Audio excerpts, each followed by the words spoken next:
And we're live. And welcome to Chat with Gunner, episode 11. Guest of the show today is Stephen Hargis, right? You got it. Hard G. Hard G. Hard G right there. Chattanooga Times Free Press, sports editor, been there for 30 years. This is his anniversary, the week of his anniversary, right? It is. It just means I'm old, Gunner. Hey, that's a good thing. It's okay. Yeah, it beats the alternative. So how'd you get into the Free Press? All right, funny story. 1990, we're looking at Operation Desert Shield at the time, and everybody's starting to feel all patriotic and everything. I just started in college, and I'm thinking, all right, me and some buddies are going to join the military.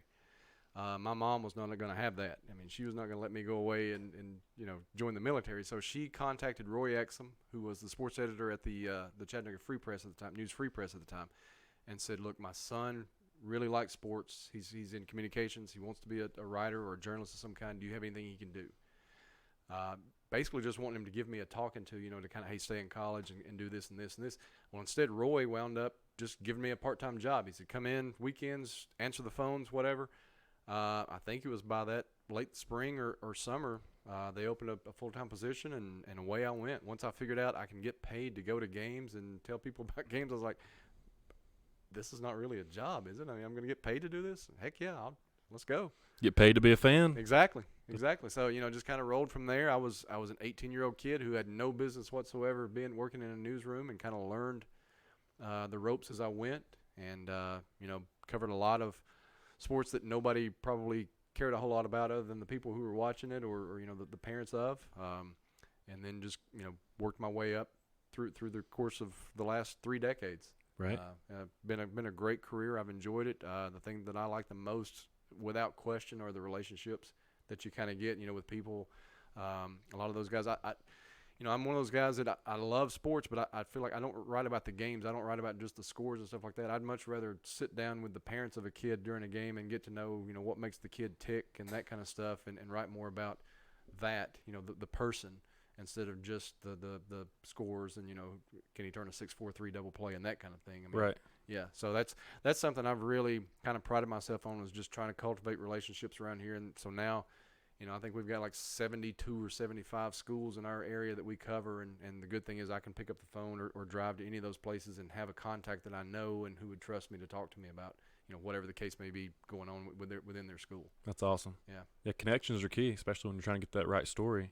Oh, absolutely. I mean, you have to be, build up that trust. And whether it was when I covered UTC football, you're going into some guys that don't really know you, and they're a little more guarded as far as what they want to say to the media and that kind of thing. So you have to kind of work your way into that you are trustworthy. You sit on some meetings, and then all of a sudden they find out you don't repeat what was said in there, or you don't report everything that was said in there, and they're like, okay, well, this guy, he's not out to just get everybody. And you build up that trust, and it's kind of, you start over every time you go. You have a new coach or something that doesn't trust you. You have to start from scratch and build that up with them again.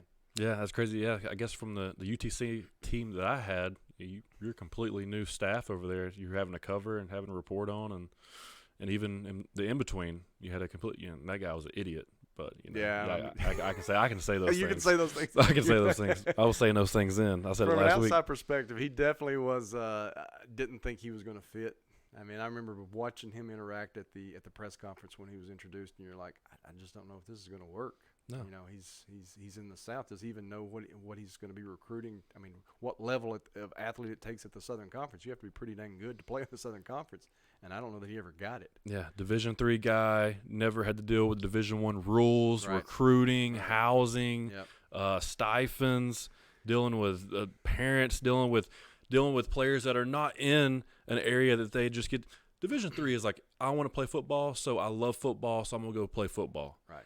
Division I is like, I'm just going to play it because I want to go to school and get my education, or I wasn't good enough to go to this team, so I'm going to go to this team. Like, you're dealing with some hard-headed guys. Yeah.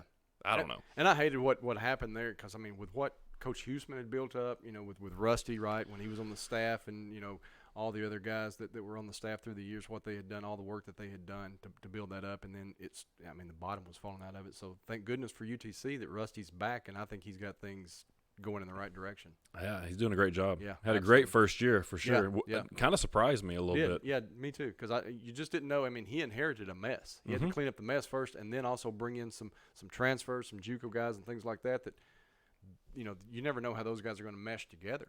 I mean, so. But he did a great job of putting, filling in the holes and winning. And I think give him some time to get his guys in there that he's recruiting in, and it's exciting to see what he can do. Another thing is getting the right coaches in there, getting the right environment in there, coaches that can relate with the right personality to specific players. Yeah. I know he missed the boat on one. I don't want to mention any names, but I would love to call Rusty out on this one, and I will in private. I was going to say, you probably already have, or you're going to. I haven't talked to him in a while, but I just found this information out last night and I'm not happy about it. But anyways, so how long did it take you? Because you're the editor of the sports section right now, so that's like top dog, right? When it comes to you make all the I decisions. get all the complaints. That's where all the calls and the emails come. Yeah, for all the things that we can't do anymore. I mean, I was always kind of an organized guy. I'm kind of OCD. Anybody that knows me, everything's very, structured. You was early and on time today. Early and on time, yeah. Yeah. Be where you're supposed to be, when you're supposed to be there, and be prepared to, whatever you're going to be doing. Right. And so just kind of through having been there for a while, moved up, all of a sudden started coordinating our high school coverage, being the prep editor over a staff of, 5 or 6 guys. And then moved up to assistant sports editor, and then the paper saw fit to make a change and move me up to sports editor, which I never got into the business, Gunner, to be the sports editor. I just wanted to cover games and cover people and write. Right. That's what I enjoy doing, is writing. Well, when you enjoy that, usually you find your way up to the top. Yeah. So I guess it kind of stuck out, and so I didn't ask for it, but certainly have enjoyed it. It's great to kind of oversee. We've got a talented group of guys. I mean, that's the great thing. Aside from one person that we just hired last year, everybody else on our staff, Gene Henley's been there for about 12 years. Everybody else on our staff has been at the paper for more than 20 years. That's crazy. Several for more than 30 and one more than 40 years. So we've got some guys who know the community. Yeah. They know what's important, whether it's UTC or the local preps or, for Tennessee or the Braves or what they know what, the Chattanooga area wants to read. And so my job is infinitely easier. Just call them every day and say, okay, what are you working on? And kind of coordinate what they're working on, put it on a budget, and then move about my day. Right. Stay out of their way. That's awesome. Yeah, just let them do their stuff. So you should get to manage guys that know what they're doing. Exactly, yeah. That's easy. Yeah, it's very easy. So, try to make my job look a lot easier. And then put out all the fires. Yeah, that's the one thing I've never liked is, all the people that get upset because when I first started the paper, we got up to 27 guys in the sports department.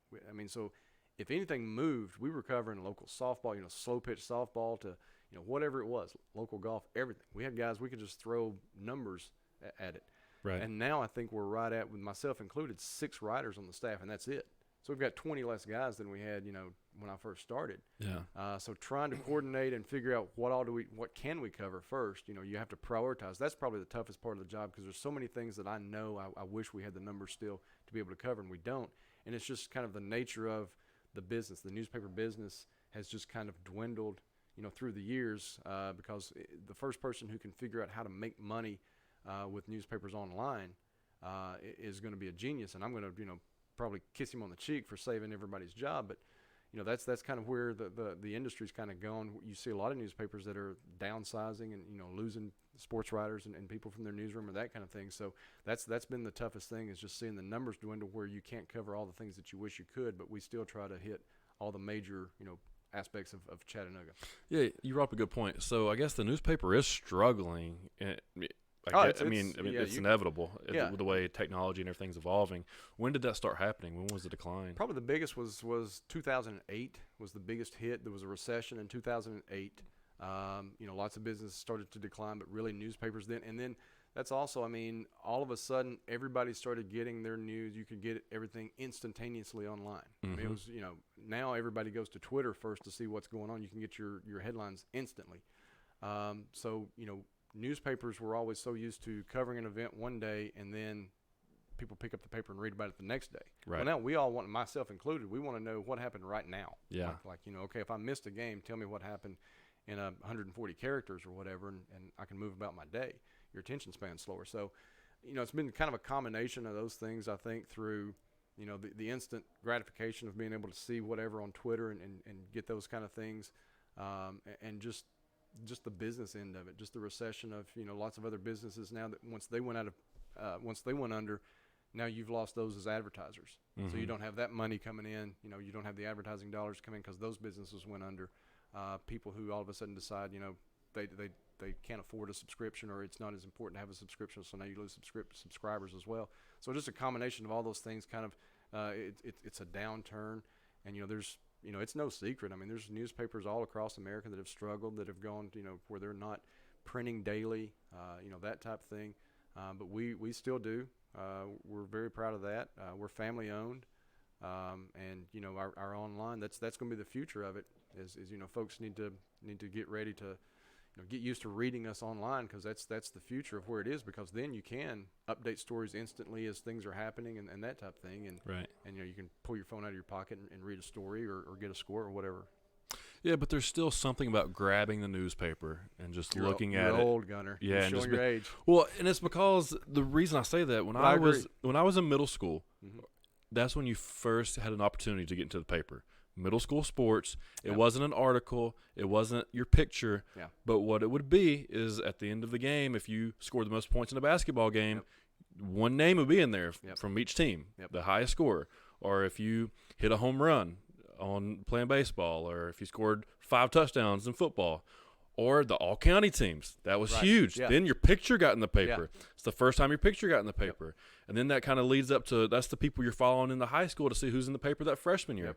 And after every game, you was waiting to see, did they get my stats right? Oh, I had 9 tackles, not 7 tackles. But that what kept my group going. Absolutely. And still, one of the coolest things, if I go to let's say I go to a high school football game or basketball game or whatever, and I'll still have the guys who are in their 20s, or 30s, whatever, and they'll walk up and they'll go, my mom clipped a story out that you guys did on me when I was in, sophomore year or whatever, and I scored 2 touchdowns. She clipped it out, and I didn't think about it, but I was going through a scrapbook and saw that, and I've still got it. I can show my kids. That's kind of cool when you hear, that people kept that. It mattered to them, right, to their families, and it was a big deal. Like you said, it was a big deal to get in the paper in some way, and so that's always been kind of really cool. I love hearing those stories of people that it matters to. And I'm the same way. I still much prefer. I'll read things on my phone or on my laptop, but I much prefer to sit down with the actual newspaper and flip through it. Now, my son and my daughter, who are in their early 20s, I've talked to them and asked them, how many of you and your friends, where do you read your news? And they hold up their phone. Right. I mean, that's just where it's going. So that's kind of what the transition that we're making now. But I love something. There's something about the actual print product that we put out, and the people who still read that, I get it. I guess the reason I still read it every now and then, or almost every day, is I have a membership to the sports barn. So I'll go to the gym. First thing I do before I work out, sit in the sauna, or when I get done with the gym, I'll sit in the sauna. I grab the newspaper, grab the sports section, check out kind of what's going on, just brief, check out what's happening, and just try to stay current. Yeah, and I've always said Chattanooga is the biggest small town you're ever going to live in. Yep. If you live in Dalton, you're probably going to be interested in a kid who's tearing it up at Cleveland, or you went to Tyner, you're reading about a kid at Marion County or whatever. I mean, people keep up with the little individual communities around here. Yeah. Because I'll go to games. I'll go to show up to a Baylor game or a Ridgeland game or whatever, and you'll have people that are coming and go, hey, the kid at Cleveland, is he really that good? So they're keeping up with him.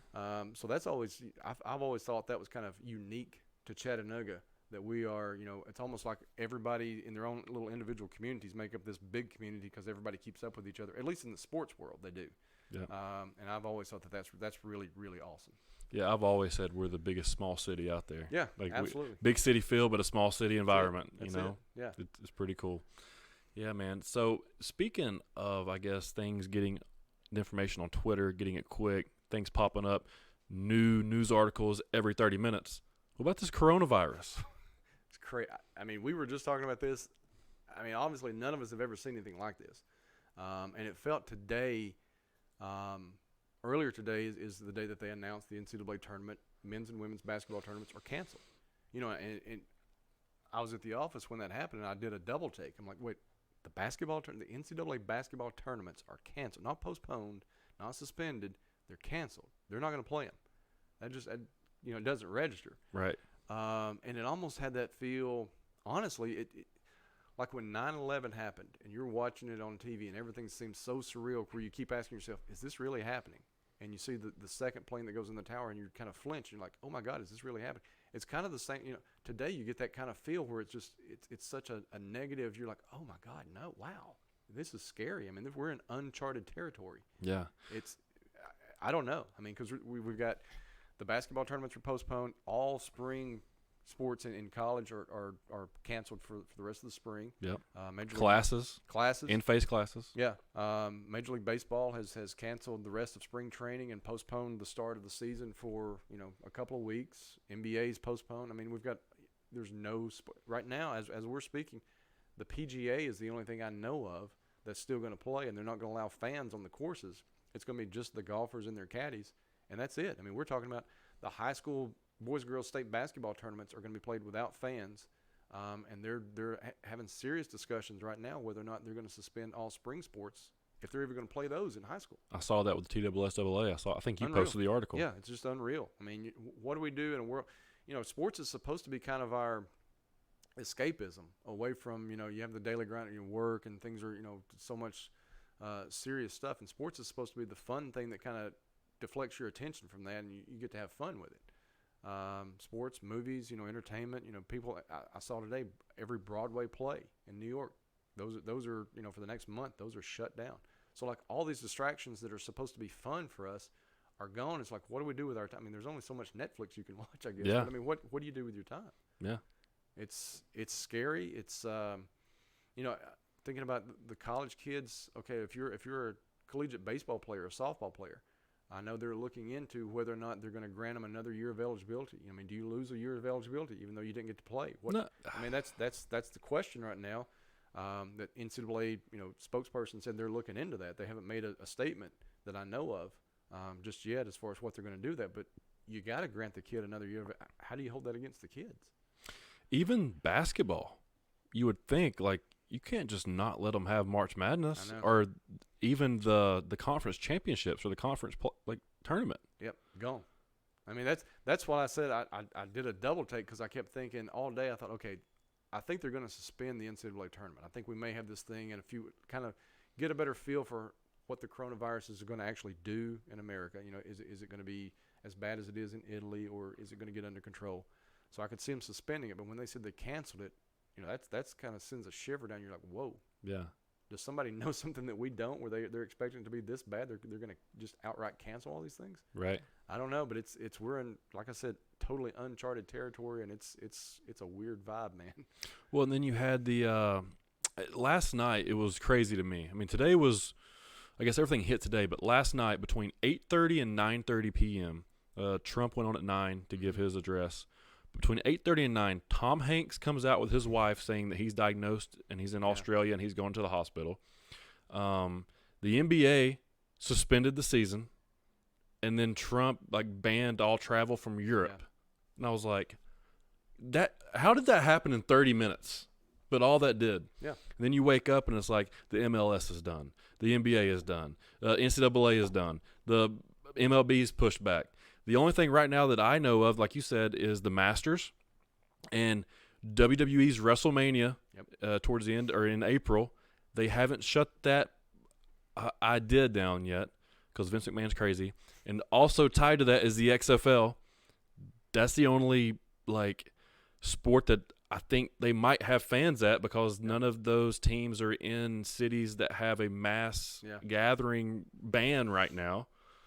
And the question is for how long? I mean, honestly, yeah, not trying to be Mr. Negative, but I mean, the question is for how long? I mean, right. Because you look at everything else it's almost like the social pressure now to just either at least postpone or suspend things because you don't want to be that guy who, if it does get bad, everybody points to and go, well, they didn't even suspend their season, or something like that. So it's like there's so much social pressure to at least suspend your season or, take a break from it.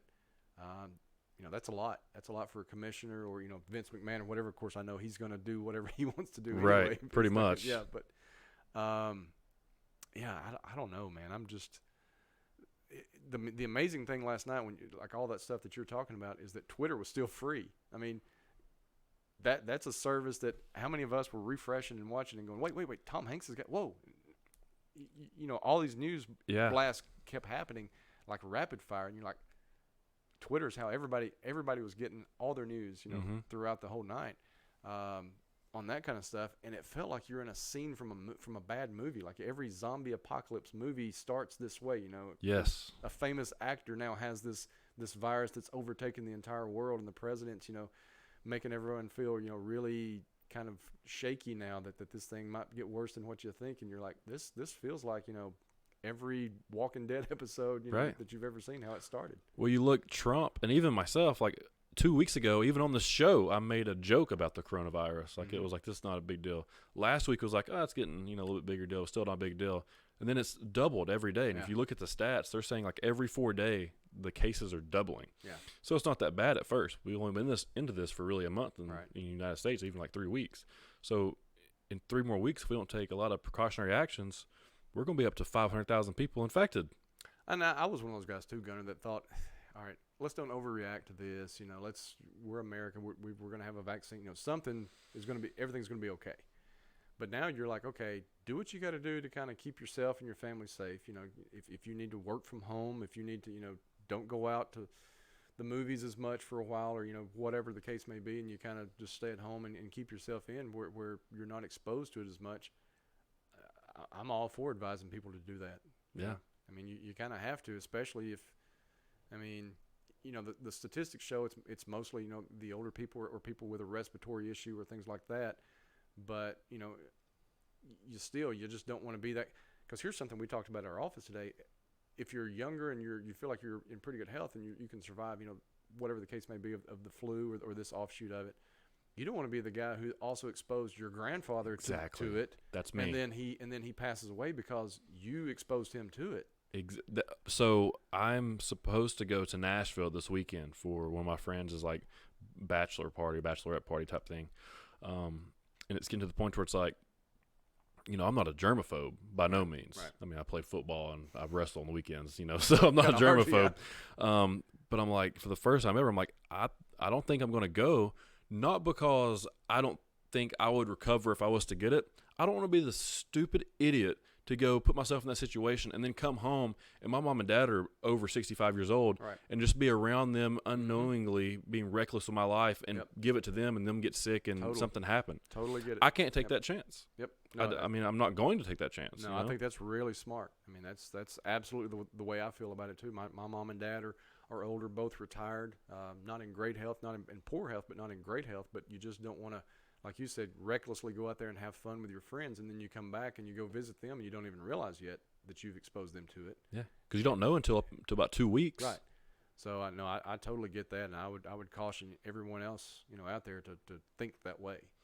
But they're not. I mean, you got some people who are just hard-headed, and they think that this is a conspiracy, and that this is man-made, and that this is just all a hoax, and all this is for the economy. And I saw a lot of people who were, because the prices of like plane tickets have gone so far down. Like a lot of young people are like, traveling. I'm going to travel now. Yeah. Now I'm going to go travel. I'm going to see all these places I couldn't afford to see before. I'm like, you're going to do what? Yeah. Wow. Okay. Yeah, cruise ships. There was a cruise. It was like a 5-day cruise, Disney cruise or something. Literally, for 2 people, like $118 or $180, and you got $100 back to spend on the cruise ship. So it's like a $20 cruise. Yeah. Nobody's going on that cruise. You might have the whole ship to yourself. I'm not. I mean, some of the stuff just doesn't make sense. I don't know if I'm just getting older. I mean, I think a lot of it's silly, but at the same time, you have to be safe these days. No, it is. I mean, you get older and wiser. I mean, you start to, you're more mature. You start to think about not just yourself, but your family and the people around you that you don't want to expose to that kind of stuff. So, you can't afford to be kind of willy-nilly, going around, I'm going to enjoy life and see the world. Well, you've got people around you that you got to think about too. Yeah.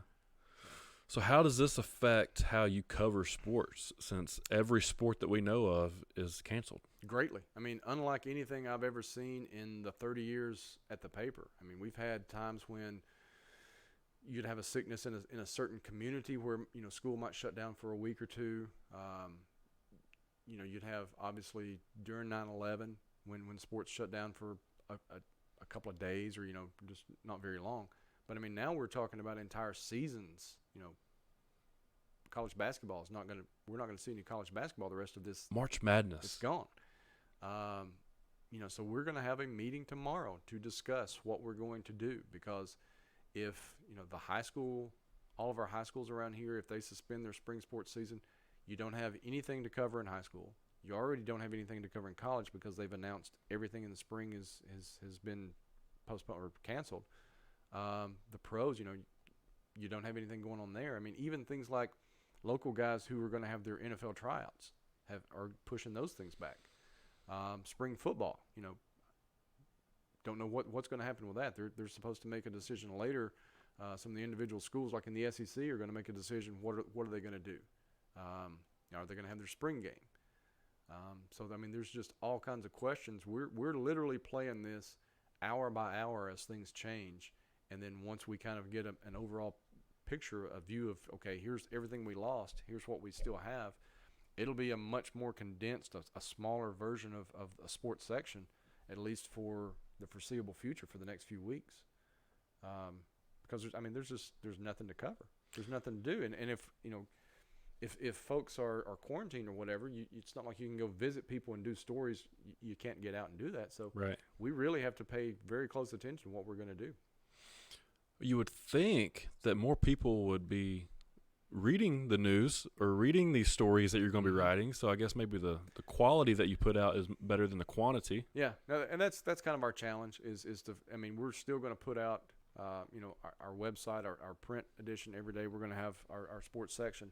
We're going to, after we have one meeting tomorrow, give it the weekend and kind of reconvene back on Monday and get a story plan set. Okay, here's what we still have access to, whether it be going back and finding some stories, of guys who just maybe finished their career and doing a feature story on them, as far as the college guys, what they're doing, like some of the baseball players I know of around here, local guys, are still going to be working out because all of a sudden when they say, okay, now you can go back and play, you can't just have not played anything for weeks. You'll have injuries. So we're gonna like turn over every rock around here and find every story angle that we can with a local angle to it and get it out there. Yeah, I wonder if like high school or TWSAA is going to put restrictions on practice since there's not going to be games. It's a great question. That's one of the things over the next day or so. I'll talk with the executive director, Bernard Childress, and just find out, okay, you guys, when I spoke to him last night, he said they want to get through the state basketball tournaments before they look at the spring sports. Well, now they've got a plan for the state basketball tournaments. They're going to go on without having fans, but they're going to let them go on. So it's okay. Now, what's your thought on spring sports? Are you going to allow them to practice so that if everything looks like it's okay in a week or two, you're going to allow teams can play again? Find out what are you going to do? Because right now we're all still very much in the information gathering part of this. Nobody really knows what to expect, so we're just kind of taking it in as it happens, and then gather as much information from the people that are involved as we can, and then we're kind of in a wait and see holding pattern. So when they say no fans, does that also mean parents? All right, so the TWSAA, what they're going to allow, the immediate families, so like mom and dad, stepmom, stepdad, brother, sister, a grandparent, or a guardian in there, but that's it. Like no aunts, uncles, cheerleaders, bands, all that, none of that, cousins, none of that stuff. They're going to allow a total of 20. They're going to cap it at 23 per team, as far as that includes your basketball roster, your coaches, your trainers and things like that, and then your administrators from the school.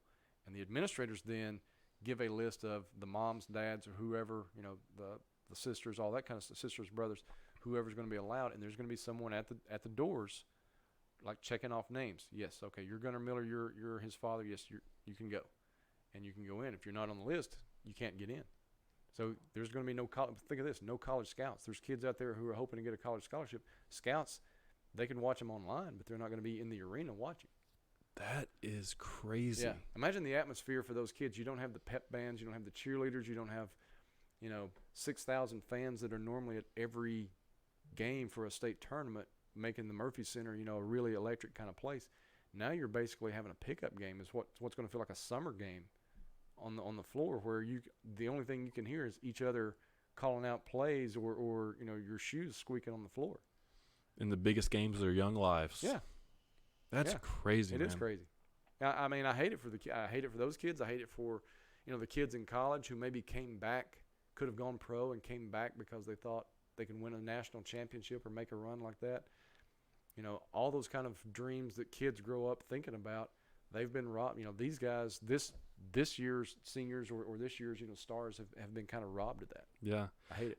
And imagine, I don't know if this has happened. I hadn't followed basketball closely, but was there any big-time prospects that came back trying to make it to the tournament or win a tournament that got injured that might have hurt their pro career? I'm sure there are. I'd have to think about that, Gunner. But, I mean, imagine if that yeah. was your thought process. I'm going to come back and win this for my team, my coaches, and Yeah. the fan base, and then get hurt, and then there's not even a March Madness. Right.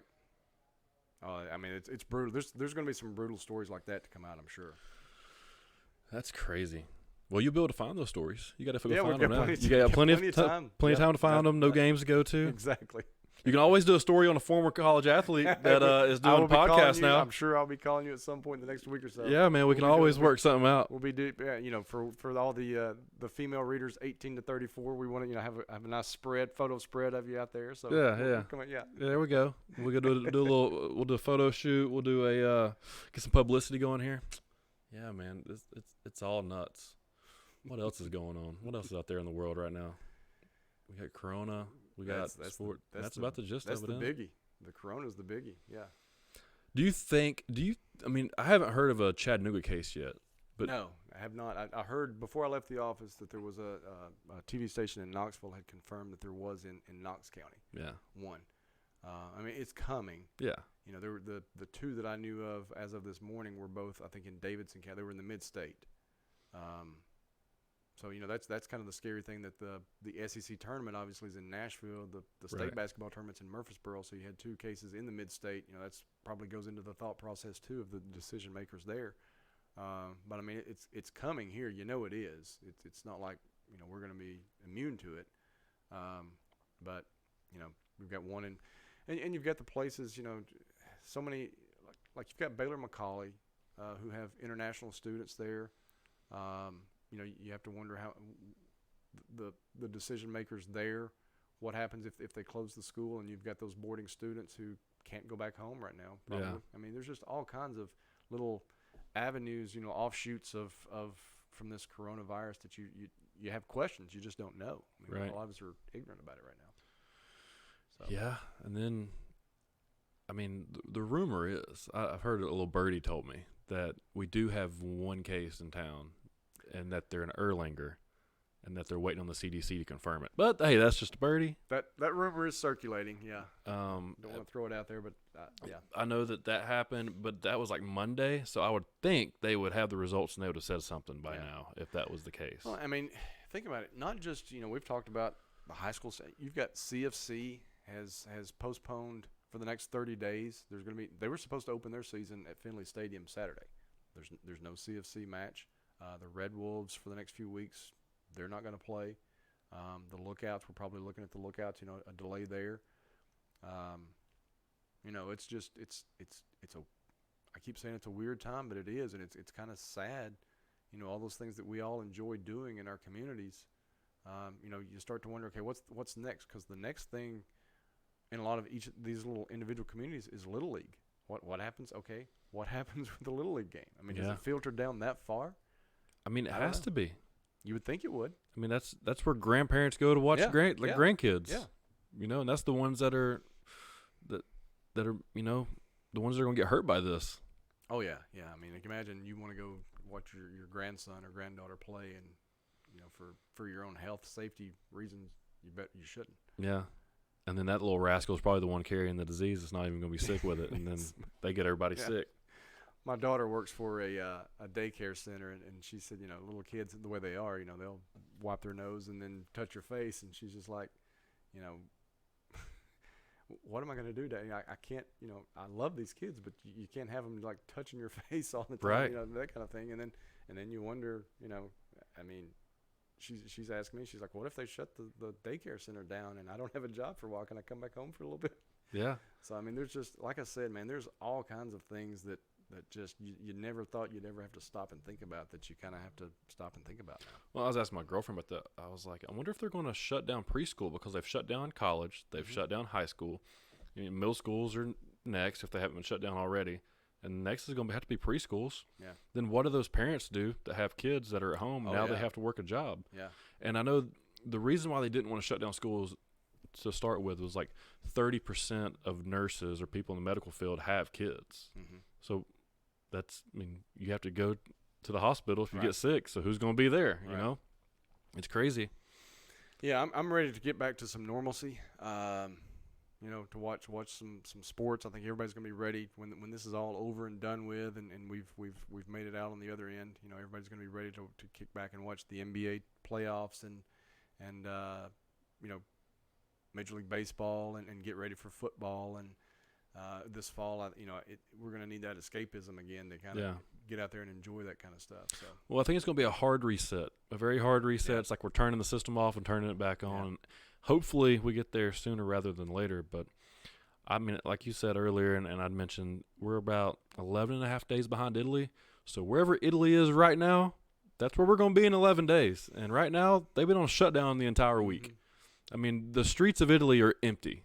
And Yeah. that's a weird sight to see Yeah. when they start taking pictures of that. And people are just at home. So I know a lot of people aren't conspiracy theorists and they don't, might not be preppers or, all that type stuff. But, like, this is not Y2K. This is not. There's a lot of people that I think that are preppers that won't admit it because I just stopped by the store last night to pick up something and the toilet paper aisle was empty. Yeah. Cleaned out. Completely gone. Well, this is not Y2K. This is not 2012, the end of the Mayan calendar. This is literally happening. Yeah. And the stores are getting empty. We went to Sam's right before I came here and just to get some supplies, and they're kind of recommending that if you don't have 3 weeks of supplies of food, medicine, and just materials you need around the house, you should probably get it. Yeah. I mean, let's just say it doesn't happen. Cool. Now you don't have to go to the grocery store for 2 months. Yeah. But if it does happen, You're ready. yeah, you're ready. Yeah. So that's something you should probably keep in mind. Man, you got anything else? No, man. I think we've covered. We've probably scared the hell out of everybody that's watching this. So I'm sure that they've heard a lot worse. If you turn on any news channel at this moment, Yeah. you hear a lot worse. I just want to thank you for coming on. Thank you. This Appreciate was you having me fun. on. Yeah. We'll do it again. Maybe we can get some news stories to talk about. Some sports we'll have stories to talk about. have something happier to talk about. We might arm wrestle. I think I can take you. I'm ready to take you. Yeah, so we can do that whenever you want it, man. Whenever you want it, you can come get me. All right. Well, Ethan, let's go ahead and take this bad boy home. Let's wrap this up. Pretty easy show tonight. All right. Hey, that was episode 11. Stephen Hargis with a hard G. I've been saying that wrong my whole life, and he's been covering things I've been doing since I've been in middle school. So do us a favor. Go to Apple Podcasts. Go to Apple Podcasts, scroll down, hit a 5-star review, go down to the written section and write, "This is the best podcast in Chattanooga." Why? Because there's not many of them, and it should be. Go to YouTube. Go to Chat with Gunner. You know what? You don't have to space out Chat with Gunner on that because you won't find it because the YouTube keyword search is crazy. So just write it all one word. Chat with Gunner, no space. You'll find it. Go subscribe to it. Share it, like it, hit the little bell notification so you know when we're up, which is every week. And also go to Facebook, like our stuff, share our stuff. It's all the same. Really appreciate what all you guys do. Try to make this thing a little bit better. It keeps growing weekly. It's growing small, but it's growing weekly. And that's all we can ask for. After about a year, it'll be pretty good. Next week, episode 12, we have Matt Davis coming on, IFBB Pro, one of the few, if not maybe the only one in Chattanooga in the classic physique. A big guy. He's going to be the first guy on the show that makes me look really small. Besides Steven. Steven's the other guy that made me look really small. But the first guy on the show that's going to make me look really small, especially in the picture at the end. But I might have to crop that out. So tune in next week. It's going to be fun. Thanks for listening. Appreciate it, guys. Bye.